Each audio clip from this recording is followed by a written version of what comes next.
Assalamualaikum warahmatullahi wabarakatuh. Perkenalkan, saya Fenica Yulia Nurtianti dengan 3 digit NIM terakhir 032 dari PTI 2020B. Pada kesempatan kali ini saya akan menjelaskan mengenai routing dinamik. Yang pertama yaitu pengertian routing dinamik. Jadi, routing dinamik adalah sebuah router yang memiliki dan membuat tabel routing secara otomatis dengan mendengarkan lalu lintas jaringan dan juga dengan saling berhubungan antara router lainnya.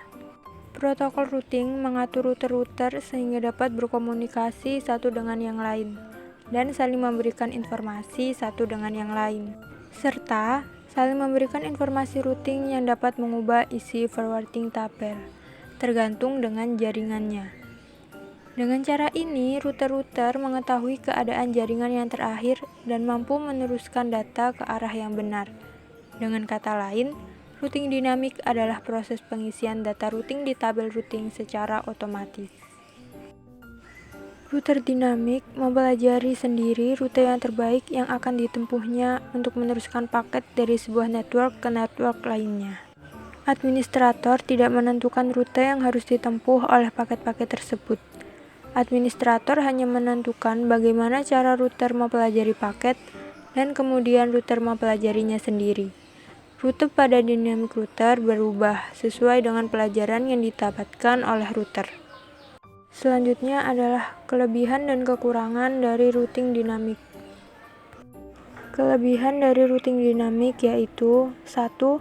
Hanya mengenalkan alamat network yang terhubung langsung dengan routernya. 2. Tidak perlu mengetahui semua alamat network yang ada. 3. Bila terjadi penambahan suatu network baru, tidak perlu semua router mengkonfigurasi, hanya router-router yang berkaitan saja. 4. Lebih mudah untuk mengatur network yang besar, akan memilih jalur lain yang ada bila suatu jalur rusak. Sedangkan kekurangan dari routing dinamik adalah 1. Beban kerja router lebih berat karena selalu memperbarui IP tabel pada tiap waktu tertentu. 2. Kecepatan pengenalan network terbilang lama karena router membroadcast semua router hingga ada yang cocok. 3. Setelah konfigurasi harus menunggu beberapa saat agar setiap router mendapat semua alamat IP yang ada. 4. Susah melacak permasalahan pada suatu topologi jaringan lingkup besar. 5. Update ARP tabel dibagikan ke semua komputer, berarti mengkonsumsi butuh RAM untuk menentukan jalur terbaik bila terjadi down. Bandwidth jalur ditentukan oleh sistem, bukan admin. Selanjutnya adalah macam-macam routing dinamik. Di sini ada 5 macam routing dinamik. Yang pertama ada RIP atau Routing Information Protocol.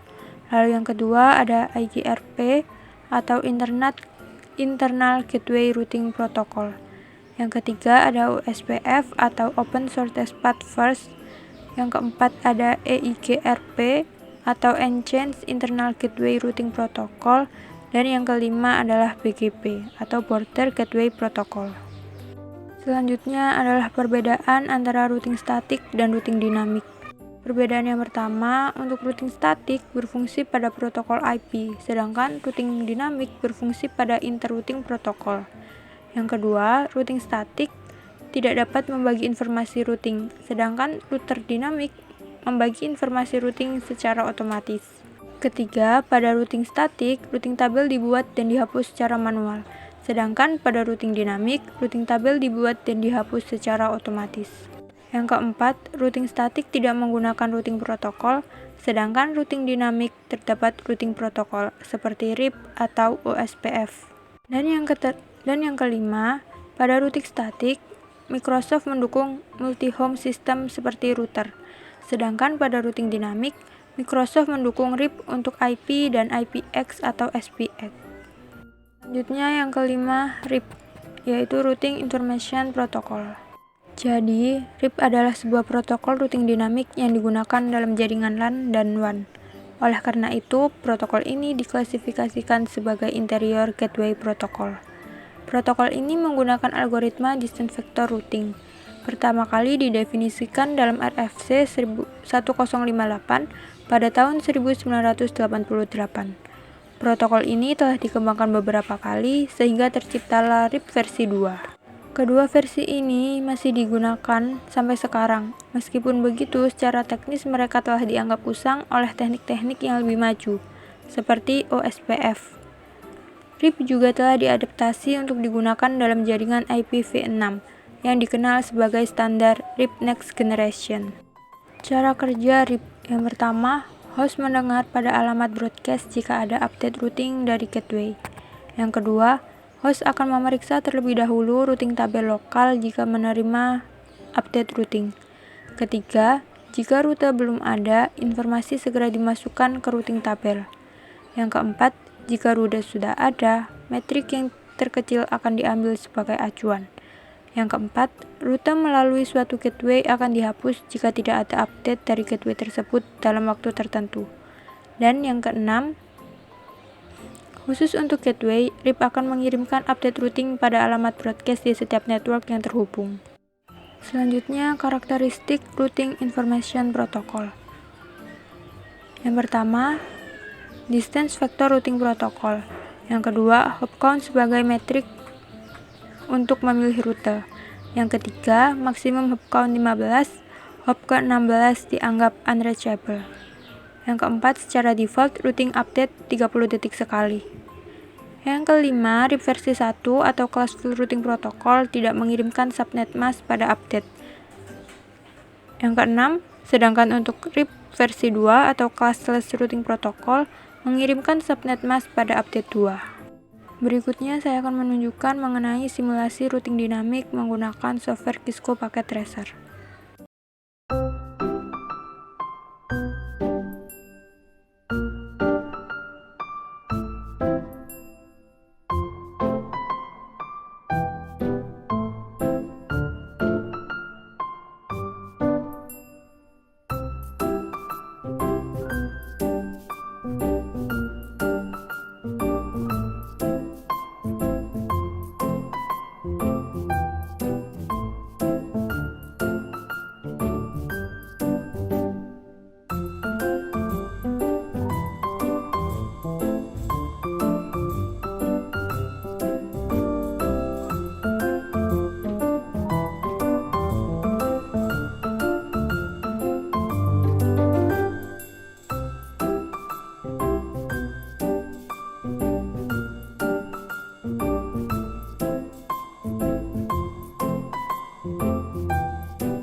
Sekian yang dapat saya sampaikan mengenai routing dinamik.